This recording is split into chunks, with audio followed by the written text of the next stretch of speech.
The Five Nights at Freddy's 2 movie came out, and everybody loves it. But what was Scott Cawthon really thinking? Well, I watched the movie after my girlfriend broke up with me, and I think I came to a pretty clear conclusion.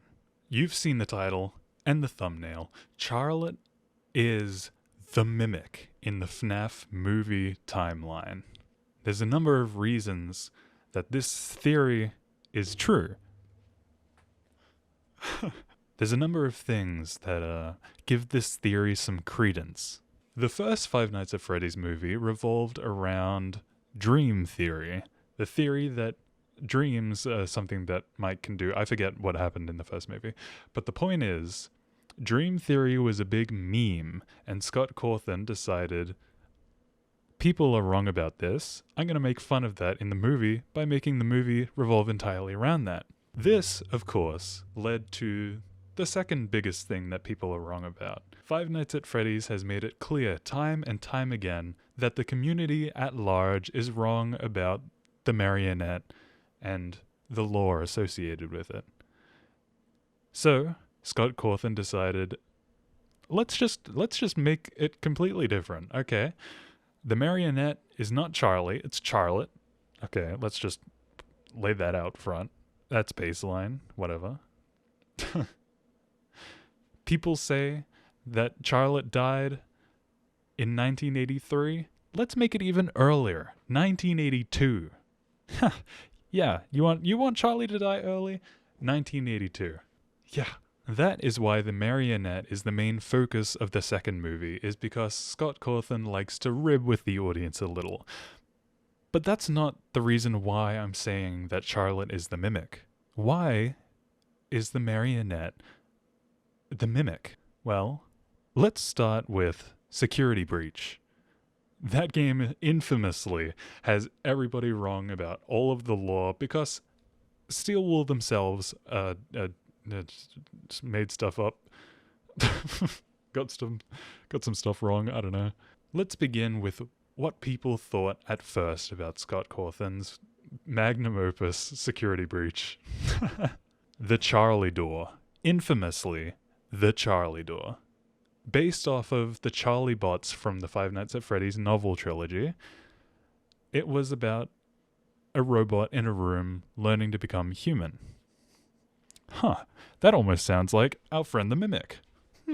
Jumping off that Charlie Door, there were all of these wires around that looked to the community like the Marionette's arms, black and white stripes. These Charlie wires were what were controlling everything. Or were they? Scott Cawthon rubs his chin and laughs. These fools don't know about Edwin Murray. That's what the third FNAF movie is going to be about. Scott Cawthon is like, these guys are so stupid. How did they not know about Edwin and David Murray from the very beginning? William Afton is Edwin Murray in the FNAF movie. Let me not get too ahead of myself. Let's talk about the movie, okay? Security Breach. Scott Cawthon is making fun of people who thought that Charlie was a big deal in Security Breach. But let's talk about the movie itself. The Marionette mimics Chica. It tricks Abby into believing that Chica is her friend from the first movie, but it is revealed that Chica is being controlled by the Marionette, with the Marionette literally being inside of Chica the same way that the Mimic gets inside of Chica in Secret of the Mimic.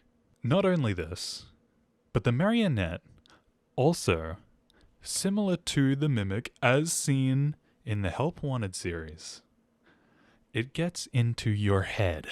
Now, does it mean anything that it gets into the head of Vanessa? Because I believe Glitchtrap M3 is also a mimic controlling Vanessa. Ergo, making this combination of Vanessa and Charlotte the love child of Henry and William Afton. You're welcome.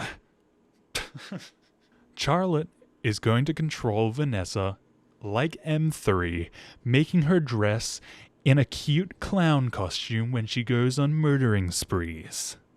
But what do you think? Why do you think that the marionette was exhibiting mimic-type behavior in the FNAF 2 movie? Did you like the FNAF 2 movie? I laughed quite a few times. Do you think I'm right about the mimic and the marionette being the same in this timeline? Do you think that Charlie is evil? What was your favorite scene with a Toy Chica? By the way, did Toy Chica, did she have like a spring lock endoskeleton? Or were her ribs just like doing like the skeleton xylophone thing for fun? Because I don't know. That was kind of weird. But yeah, thanks for that. Hey, that's just a theory. A film theory.